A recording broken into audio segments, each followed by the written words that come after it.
이 세상에는 있을 수 없고 사람으로 인하여 이루어질 수도 없는 생명의 길을, 영원히 살 길을 열어주신 하나님 아버지, 그 살 길을 나아가는 것이 또한 우리의 무엇으로도, 우리의 지혜로나 노력이나 우리의 의지로 나아갈 수 없는 길임을 늘 깨닫게 해주시고 일깨워 주시는 은혜를 우리가 오늘도 기억하고 그 은혜를 우리가 구하며, 그리하여 오늘도 주님을 향하여 나아가는 하루의 삶을 살고자 이 새벽에 말씀 붙들고 기도하는 우리를 긍휼히 여겨 주셔서 참으로 진실로 그 말씀을 열어주시는 성령의 역사하심을 우리가 따를 수 있고 그 인도하심을 받을 수 있는 우리들 되게 하여 주시옵소서. 예수님의 이름으로 기도합니다. 아멘. 로마서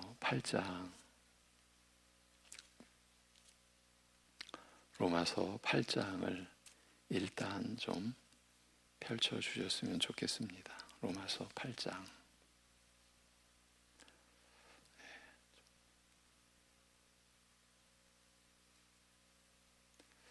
로마서 8장을 일단 좀 찾아서 펼쳐 놓으시면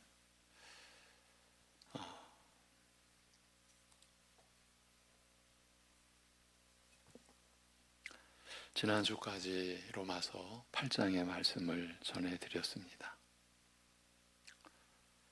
그런데 전부는 아니래도 몇 부분은 다시 돌아보고자 합니다. 아쉽다는 생각이 너무 많이 들었기 때문입니다. 너무 중요한 만큼 우리가 받아들일 수 있는 양이 너무 적지 않았나, 또 제가 잘 전해드리지 못했던 것 아닌가 하는 그런 죄스러움 그리고 아쉬움 때문입니다. 그런데 그보다는 이 너무 은혜롭고 복된 말씀을 다시 보고 싶기 때문이기도 합니다. 우리가 지난주 마무리하면서 8장의 그 마무리 부분이 얼마나 위대한 말씀입니까? 그런 말씀을 다시 한번 보고 싶었기 때문이고요. 성령께서 그 말씀의 진리를 우리 마음에 새기시는 은혜를 여러분과 함께 더 누리고자 하는 마음, 그 마음이라고 할 수 있겠습니다. 그동안 로마서 6장부터 8장까지의 말씀이 큰 테두리 안에서 하나의 흐름으로 이어진 내용이라는 점을 살펴왔습니다. 우리가 의롭게 된 자로서, 의롭다함을 얻은 자로서, 그리스도를 믿음으로 이 세상에는 없는 하나님의 의의 은혜를 입은 자로서 이제 거룩한 생애를 살아가는 것이 어떻게 이루어지는가, 어떻게 가능한가, 우리가 어떠한 중심으로 의롭고 더 거룩하게 살아낼 수가 있는가, 그 큰 테두리 안에서 그 하나의 흐름으로 이어진 내용을 살펴봤습니다. 로마서가 복음의 내용이 가장 조직적으로 기술된 말씀이라고 알려진 대로 6장부터 8장까지의 전체가, 그리고 그 전체를 이루는 부분과 구절들이 너무나 정교하게 이어지고 연결된 내용이라는 것을 우리가 보아왔습니다. 사실 감당하기 어려운 내용들이었지 않나 싶습니다. 그래서 다시 돌아볼 때는 일단은 그 흐름을 쫓는 그 맥락에서 일단은 좀 벗어나서 다시 나누고자 하는 내용을 좀 개별적으로 접근해 보겠습니다. 물론 결국에는 로마서의 본래의 흐름과 맥락으로 돌아가게 될 것입니다만, 그럴 수밖에 없습니다만, 그래도 이렇게 다시 돌아보는 과정을 통해서 하나님 말씀이 여러분에게 더 다가가고 더 친근하게 느껴지고 더 여러분 가슴에 생생하게 새겨지기를 바라는 그러한 마음으로 좀 살펴보려고 합니다. 그래서 첫 구절이 8장 26절, 27절입니다. 26절, 27절. 이제 26절, 27절 같이 보시겠습니다. 26절, 27절 다 같이 이와 같이 성령도 우리의 연약함을 도우시나니 우리는 마땅히 기도할 바를 알지 못하나 오직 성령이 말할 수 없는 탄식으로 우리를 위하여 친히 간구하시느니라. 마음을 살피시는 이가 성령의 생각을 아시나니 이는 성령이 하나님의 뜻대로 성도를 위하여 간구하심이니라. 아멘. 네.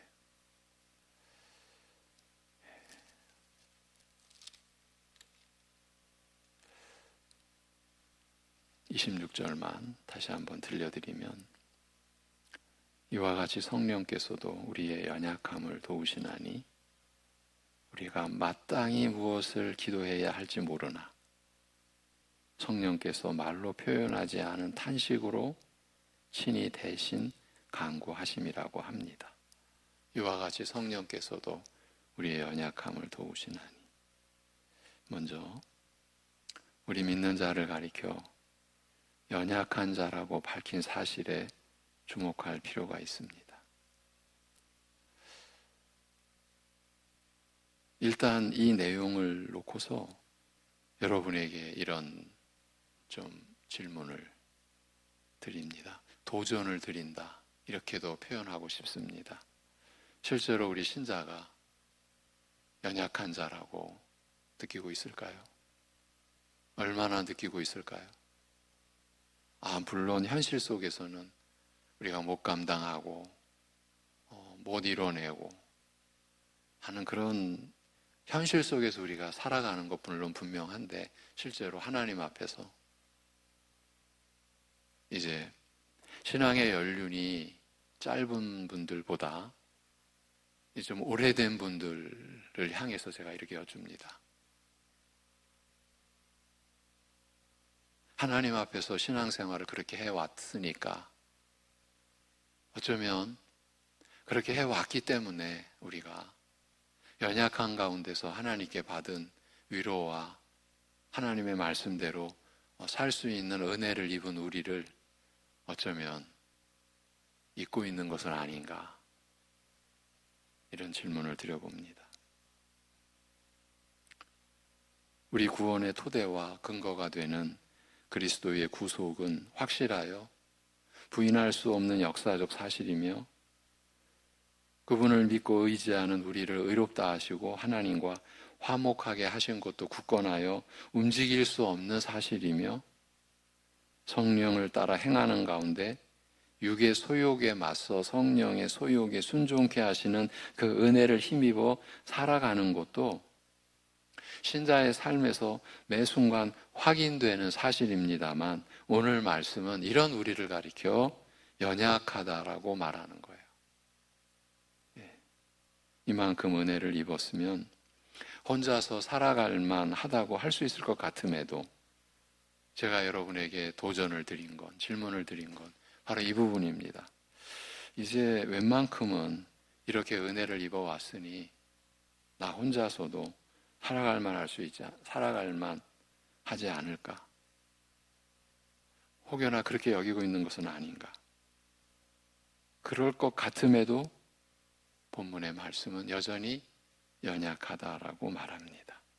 이제 특히 안팎으로 죄와 싸우면서 겪는 고난으로 말미암아 탄식하며 고통하는 가운데 마지막 날에 소망을 바라고 살아가는 우리 신자를 가리켜 여전히 연약한 자라고 부릅니다. 저희 교회에서 요한일서를 주일에 나누고 있는데 이번 주일 말씀이 진정으로 감당하기 어려운 말씀이었어요. 신자됨의 특성은 죄를 떨쳐버리고 의와 거룩을 쫓는 삶이다. 그것만이 신자됨의 특성, 그것만이 교회의 특성, 다른 것이 그것보다 앞서면, 다른 것이 우리 신자들을 더 기쁘게 하고 만족스럽게 해준다면 이미 미혹에 우리가 빠져 있는 상태다. 이 미혹이라는 말을 우리가 좀 살폈습니다. 미혹이라는 말은 드러나는 잘못된 것, 행하는 것이 미혹이 아니라고 말했습니다. 아, 이건 살 길인 줄을 알고 갔는데 나중에 보니까 죽음의 길이었다. 이게 미혹이라고 그랬습니다. 로마서 우리가 6장에서 8장의 흐름을 보아오면서 일관되게 초지일관, 안팎으로 죄와 싸우는 신자의 생애를 우리가 말씀으로 받았지 않았습니까? 근데 실제로 이것이 우리의 현실에서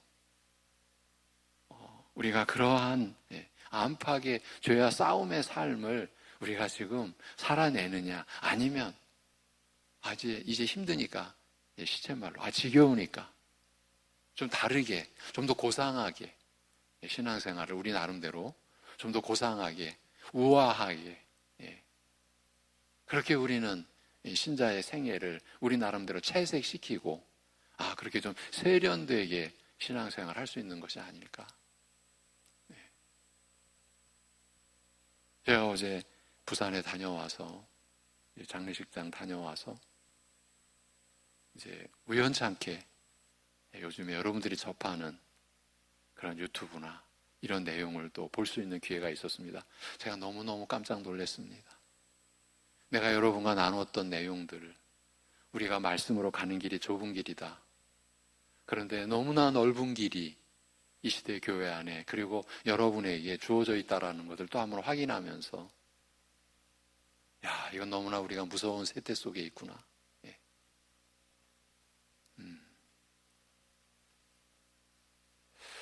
좀 더 구체적으로 들어가야 하는데, 그건 다음 기회에 또 이어져 가기로 하고요. 안팎으로 죄와 싸우면서 겪는 고난으로 말미암아 탄식하며 고통하는 가운데 마지막 날에 소망을 바라고 살아가는 우리 신자를 가리켜 여전히 연약한 자라, 본문은 그렇게 말씀하는데, 제가 어제 짧게 보았던 그 내용들만 봐도요, 우리는 연약한 자가 아니에요. 제가 이 부분을 여러분과 다시 나눠야 되겠다, 이 부분부터 시작해야 되겠다 라고 생각하고 이 본문을 선택했는데, 바로 그 내용과 부딪히는, 이건 연약한 성도가 아니에요. 연약한 교회가 아니에요. 우선 하나님의 음성을 듣는 것에서부터. 여러분, 하나님의 음성을 어떻게 듣습니까? 우리는 말씀으로, 성령님의 역사를 통해서 하나님의 음성을 듣듯이 하나님의 뜻을 분별해 가며, 하나님의 온전하시고 선하시고 그 기뻐하신 뜻을 우리가 이 세대를 본받지 않고 분별해 가며 살아가는 것이 우리 신자의 하루하루의 삶입니다. 그리고 여러분의 각자 다른 현실 속에서 여러분에게 부딪혀오는 문제, 성경은 현실의 여러 상황의 그 하나하나를 다 거론하지는 않지요. 그러나 그 부딪히는 문제의 본질, 그 문제를 극복해내고, 그래서 하나님 앞에 의롭다 여김을 받은 하나님의 자녀된 신분으로서 그 안에 성령이 내주하셔서 언제나 그리스도의 구속의 은혜를 일깨워 주시고, 그래서 영생을 살아가는, 그래서 하나님 나라와 그 의를 구하는 그 삶을 우리로 하여금 하나님의 뜻을 분별하며 살아가게끔 하시는 그 현실은, 여러분 각자가 각자의 현실에서 하나님과 교통하며 하나님께 간구하며 은혜를 받으며 여러분의 삶을 통해서 하나님을 향해 살아가는 것이지 않습니까? 이것이 여러분이 살아가는 현실이 다 다르니까, 물론 본질은 같죠. 죄와 안팎으로 싸우는 본질은 같아요. 그런데 그 싸움의 양상이, 싸움의 내용이 여러분이 살아가시는 환경과 사회에서 하시는 일이 거의 다 다르지 않습니까? 그러니까 맞붙으셔서 싸워야 될 내용이 조금씩은 외면적으로는 다른 그 상황 속에서, 여러분의 상황을 제가 이해하는 측면에서 이렇게 말씀을 드린 거예요. 그런 가운데서 우리는 죄와 안팎으로 싸우면서 살아가는 삶인 거예요. 그래서 우리는 연약한 자일 수밖에 없는 거예요. 마지막 날에 소망을 바라고 살아가는 우리 신자, 영생을 우리가 이미 받은 자로, 이미 영생을 우리가 지닌 자로 살아간다고 하지만 우리는 그렇게 연약한 자인 거예요. 네. 우리가 연약하기 때문에 성령을 힘입어 살 수밖에 없는 것이, 그렇죠. 연약한 자이기 때문에 성령을 힘입어 살 수밖에 없는 것이 사실입니다만, 죄와 싸우는 것으로 힘겨운 나머지 탄식하며 고통하는 가운데 마지막 날의 영광을 바라는 소망으로 살아가는 우리의 모습이 너무나 참으로 연약하다. 아무 도움 없이 혼자의 힘으로는 도저히 살아갈 수 없는 연약한 자의 모습이라고 알리고 있는 거예요. 그래서 우리에게 하나님께서 아들의 몸을 찢어 기도의 길을 열어주셨잖아요. 기도할 수 있는 은혜의 방편을 우리에게 주셨잖아요. 우리가 하나님 아버지라고 부를 수 있게 해주셨잖아요. 네, 여러분도 아시지 않습니까? 지금 여기 계신 연세 있으신 우리 성도님들, 60년대서부터 50년대, 60년대, 70년대, 80년대, 90년대, 2000년대 한국교회가 얼마나 기도에 열정을 내고 뜨거웠습니까? 저도 그 시대를 살아왔습니다.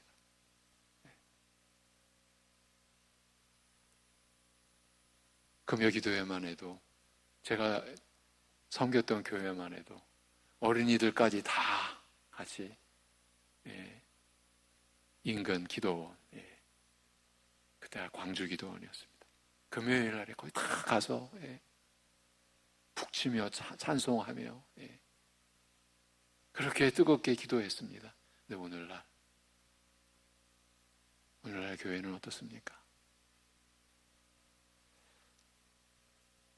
돌이켜보면 사실은 그 기도 자체도 문제가 있었습니다. 찬송의 본질을 우리가 못 깨달은 채로 뜨거운 기도를 위해서 우리는 뜨겁게 찬송해야만 했습니다. 벌써 여기서 문제가 발생한 거죠. 찬송이 뜨거운 기도를 위한 하나의 수단, 찬송 자체가 은혜인데 생명의 은혜를 입은 심령들이 말할 수 없는 감격과 감사로 하나님 앞에 올려드리는 우리의 영혼의 고백이고 우리의 삶의 고백이 하나님께 올려지는 찬송인데, 그것이 무엇의 수단으로 여겨질 수가 있겠습니까? 근데 어릴 적 기억해보면 찬송이 뜨거워야 돼, 불을 붙여야 돼, 그래야 기도가 불이 붙어. 그래서 몇십 년이 지나가지고 이제 제가 내린 하나의 작은 결론입니다. 그런 분위기를 마련해 주지 않으면 기도를 못하는 그런 이상한 우리의 영적 체질이 된 건 아닌가, 이 시대의 교회가. 조용한 기도는 이게 기도로 여겨지질 않는 거예요. 이게 뭔가 모자란 거예요. 우리가 그러한 시대를 겪어온 거죠. 혼자 하나님과 교통하는 기도를 못하는 거예요. 너무나 그런 분위기에 우리가 어쩌면 젖어왔으니까. 그러한 그 구조 속에서 더 열심히 참여한 분들일수록 어쩌면 역설적으로 더 사실은 혼란을 겪을 수밖에 없는 거예요. 여러분에게 이러한 말씀을 드리는 것은, 저는 그러한 이야기로만 들은 게 아니라 제가 그 속에서 참여하고 신앙생활을 했었기 때문에 증언할 수가 있는 거죠. 어쩌면 여러분이 경험해보지 못한 더 극단적이고, 이 더 극단적이라는 건 이단적이라는 얘기입니다. 일반 교회 안에서 거기까지 나아가는 그러한 세태를 경험한 가운데서 우리가, 그래서 찬송의 본질도 못 붙잡은 대로 찬송의 외적인 열기만에 우리가 휩싸였었고, 기도의 본 뜻, 하나님이 우리에게 주신 이 은혜의 방편에 기도라고 하는 이 기막힌 하나님이 우리에게 주신 이 은혜의 이 방편에 대해서도 우리는 그 은혜의 뜻을 잊어버린 채 기도라고 하는 도구를 이제 우리가 우리 마음대로 사용해 온 것이죠. 그러니까 말씀에 기초한 찬양을 못 찾았고 말씀에 근거한 기도의 방식이나 기도의 내용을 우리가 잃어버린 채 그러니까 각자 기도해 온 거예요. 그러니 믿음의 기도, 하나의 믿음의 기도가 될 수가 없었던 거죠. 그러니 기도를 잘한다 못한다 이런 평가가 나왔고 기도를 많이 한다 그래서 그게 능력이 된다 이런 식으로 오히려 기도는 나의 연약함을 지금 우리가 아무 도움 없이 혼자 힘으로는 도저히 살아갈 수 없는 연약한 자의 모습, 그래서 성령께서 도우신다라고 하는 게 오늘 본문 아닙니까? 그러면 기도를 많이 하면 할수록요 하나님 앞에서 나는 못합니다, 나는 연약한 자입니다. 그래서 기도를 하면 할수록 우리는 주님의 은혜의 도움을, 성령님의 은혜의 도움을 많이 입은 것 아닙니까? 이것이 본체 아닙니까? 그런데 우리는 더 많이 도움을 받아놓고서도 기도를 많이 했다고 그것이 생색을 내게 되는 근거가 되고 남들에게 자신의 신앙에 뭔가 우위를 나타내는 하나의 도구로 또 기도가 전락되기까지 한 것이죠.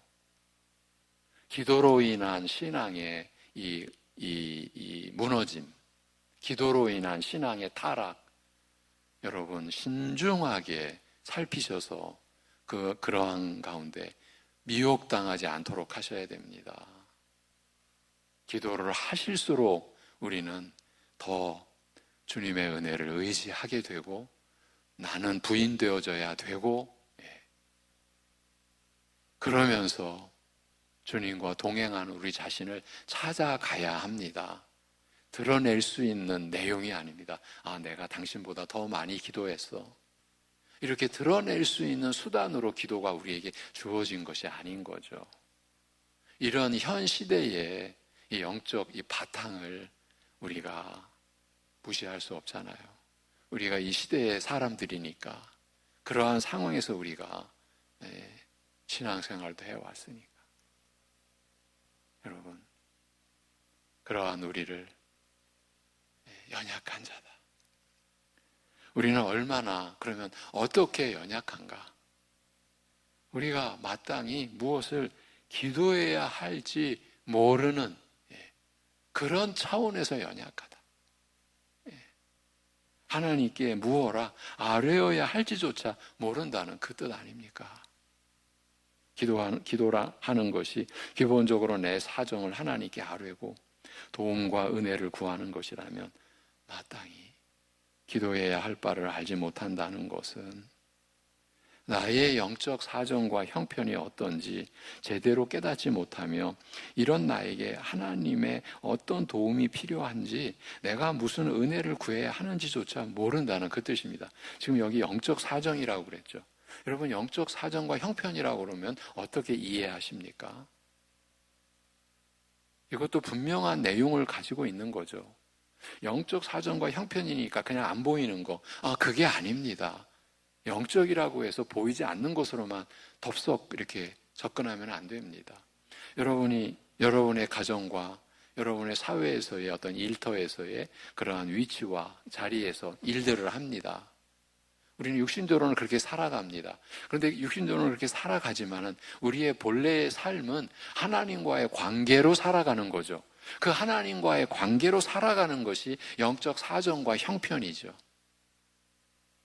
그 하나님과의 관계로 살아가는 그 형편이 제대로 어떤지 깨닫지 못하고, 그러니까 내가 육신으로 지금 열심히 살아가고는 있는데 그것과 상관없이 그러면 내가 하나님과의 관계는 어떠한가? 여러분, 내가 육신으로 열심히 살아가는 것과 하나님과의 관계가 평행선이라고 생각하신다면 이거는 정말 우리가 무지한 겁니다. 그럼 이 세상 사람들이 다 신실하게 열심히 나름대로 세상적으로 너무나 열심히 살아가면 그 사람들이 다 하나님과 지금 동행하고 있는 삶입니까? 그렇지 않지 않습니까? 우리 신자들도 예외는 아닙니다. 내가 육신으로 얼마나 내 주어진 상황 속에서 열심히 일해보려고, 열심히 살아보려고, 열심히 살아가는 것과 하나님과의 관계는 우리는 별개로 우리 자신을 돌아봐야 합니다. 과연 그 열심이 하나님의 말씀으로의 열심인가? 그 하나님의 말씀 안에서의 열심인가? 좁은 길입니다. 왜 좁은 길입니까? 구원의 길이 예수님밖에 없으니까. 내가 이제 어제 본 한 그 내용이 너무 유명한 목회자인데, 이분이 알고 보니까 범신론자 같기도 하고 만인 구원론자 같기도 하고, 모든 종교는 화해해야 된다. 화해해야 된다. 여러분, 종교가 화해될 수가 없어요. 왜? 구원의 길은 예수 그리스도밖에 없고 구원의 이름으로 주신 이름은 예수님밖에 없는데 어떻게 우리가 종교적 화해를 이 시대의 모토, 이 시대의 목표, 그것도 너무나 많은 설교와 책으로 영향을 미치는 목회자가 그런 영적 본질을 가지고 있었다라는 것을 제가 알고는 있었지만은 그 정도로 심각할 줄은 몰랐어요. 그분의 특징 중에 하나가 알고 보니까 하나님의 음성을 듣는 거였더라고요. 순전히 자기식이죠. 여러분. 그러니까 그분의 외적인, 그래서 누군가가요, 어느 용감한 분이 그분의 실태를 파헤친 거예요. 그랬더니 또 다른 분이 그렇게 큰 교회 목사를, 그렇게 세계적으로 영향력 있는 목회자를 그렇게 비판하는 것이 옳겠는가? 너무 엉뚱한 기준을 가지고 이게 지금 혼란, 이 무서운 혼란. 여러분, 지금 제가 무슨 얘기를 하려고 했었습니까? 영적 사정과 형편이 어떤지 제대로 깨닫지 못하며 이런 나에게 하나님의 어떤 도움이 필요한지, 내가 무슨 은혜를 구해야 하는지조차 모른다. 이것이 본문이 가리키는 것이라고 했죠. 지금 방금 전에 예를 든 그 내용대로 큰 목회자라고 칩시다. 큰 목회자의 외적인 상황과 그분의 하나님과의 관계, 그건 별개의 것이에요. 여러분이 육신적으로 열심히 살아가는 것과 하나님과의 관계가 과연 열심인가 하는 것은 별개라는 거예요. 열심히 살기 위하여, 눈코 뜰 새 없이 살기 위하여 나 기도할 시간은 없습니다. 내가 살아가면서 하나님 말씀, 성경책 손에 들 수가 없습니다. 내가 그만큼 열심히 살아갑니다. 여러분이 판단해 보십시오. 그러한 상황에서 하나님과의 온전한 관계, 온전해지려고 하는 관계, 그래서 의로운 영적 상태가, 그래서 안팎의 죄와 싸우며 거룩을 이루어가는 삶이 가능하겠습니까? 지금 그 얘기를 하는 겁니다. 나의 영적 사정과 형편이 어떤지 오늘 본문은 우리가 제대로 못 깨닫고 이런 나에게 하나님의 어떤 도움이 필요한지, 내가 무슨 은혜를 구해야 하는지조차 모른다. 그 뜻입니다. 이런 형편에서 기도의 더 깊은 은혜, 즉 하나님과의 영적 교통과 대화를 기대하기는 어려울 것입니다. 신자는 모든 일에서 하나님께서 베푸시는 것, 곧 하나님의 은혜로 살아갑니다. 이런 신자가 자신의 영적 형편이 어떤지, 하나님께 무슨 은혜를 구해야 하는지조차 모른다는 것은 이건 단순히 조금 부족하다, 조금 모자란 정도다, 이렇게 말할 수 있는 게 아니라 이 치명적인 지금 상황이다, 치명적인 약점이라 할 수 있습니다. 삶의 목적과 방향이 분명하지 않아 무엇을 해야 할지, 어디로 가야 할지 모른다는 뜻이기 때문입니다. 하나님께서 우리에게 은혜를 베푸시는 대표적인 수단을 가리켜 흔히 말씀과 기도라고 합니다만, 하나님의 풍성한 자비와 긍휼과 은혜를 받아 누리는 길과 방법이 있음에도 제대로 사용할 줄 모르는 무지와 무능을 오늘 본절이 지적하는 것이에요. 우리 믿는 자라는 사람들이 실은 이렇게 허약한 것이에요. 이를 확인하는 것은 그리 어렵지 않습니다. 믿는다고 하면서 내가 지금까지 드려온 기도를 살펴보면 내가 정말 드려야 할 그런 기도를 드렸는지, 때로는 무지한 기도를 넘어 허황되고 망령된 기도를 드리지 않았는지 우리 스스로 우리 자신 속에서도 확인할 수 있을 것입니다. 오늘 이쯤에서 마무리하고요, 이 구절을 가지고 과연 성령께서 우리의 기도를 도우신다, 우리 안에서 탄식하신다. 그리고 바울 사도가 에베소서에서, 또 유다서, 예수님의 동생이신 유다가 이제 거듭나서 유다서를 기록했는데, 거기 보면은 성령으로 기도하고, 로마서 6장, 에베소서 6장 18절에 보면은 성령 안에서 기도하라, 그런 구절과 다 연결이 되는 거죠. 여러분들이 누려야 할 은혜의 내용인 거예요. 이게 그냥 글자로만이 주어지는 말씀이 아니라 그 말씀이 여러분 안에서 역사하여 여러분이 참여하여 그 말씀의 역사와 은혜를 누려야 되는 거죠. 성령 안에서 기도하는 것이 뭔지를 우리가 바로 말씀을 통해서 안내를 받고 은혜를 입어야죠. 여러분, 성령 안에서 기도해 놓고서 내가 더 많이 기도했다고 나를 드러낼 수 있겠습니까? 있을 수 없는 일인 거예요. 성령으로 기도해 놓고서 내가 하나님의 말씀과 떨어지는, 괴리되는 무슨 자신만의 신앙의 어떤 특성을 만들어낼 수 있겠어요? 있을 수가 없어요. 이런 문제를 우리가 이번에 또 한번 짚어보고, 우리가 평생 기도하며 살잖아요. 세상 사람들도 기도해요. 모든 종교가 기도해요. 그럼 우리 주 예수 그리스도, 유일하신 참 하나님, 한 분이신 신 중에 참 한 분의 신이신 우리 하나님을, 예수 그리스도를, 성령님을 우리가 믿고 의지하는 우리의 기도는 어떠해야 하는가? 무엇인가? 다른 기도와 무엇이 다른가? 이런 점도 우리가 함께 한번 이참에 생각해보고 느껴보고 해야 했으면 하는 바람입니다. 기도하겠습니다.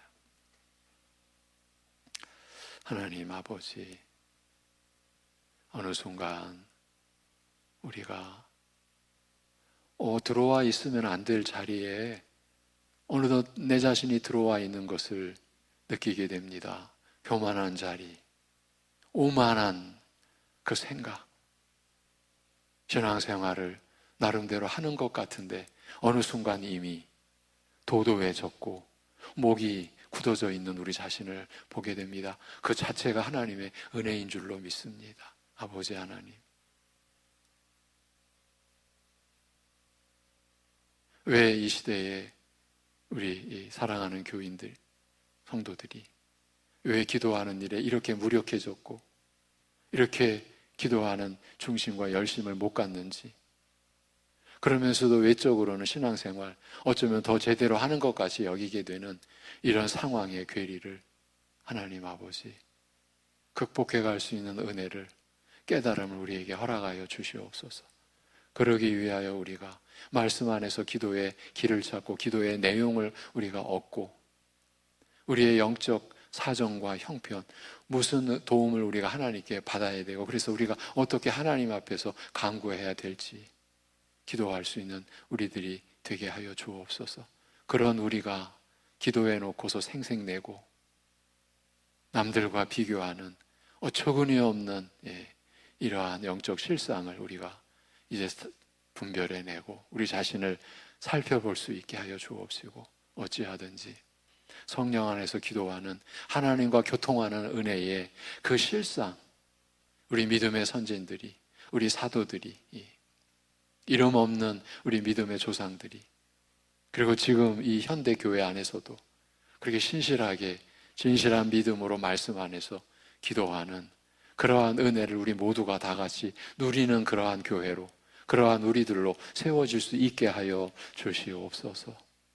우리 주 예수 그리스도의 이름으로 기도하옵나이다. 아멘.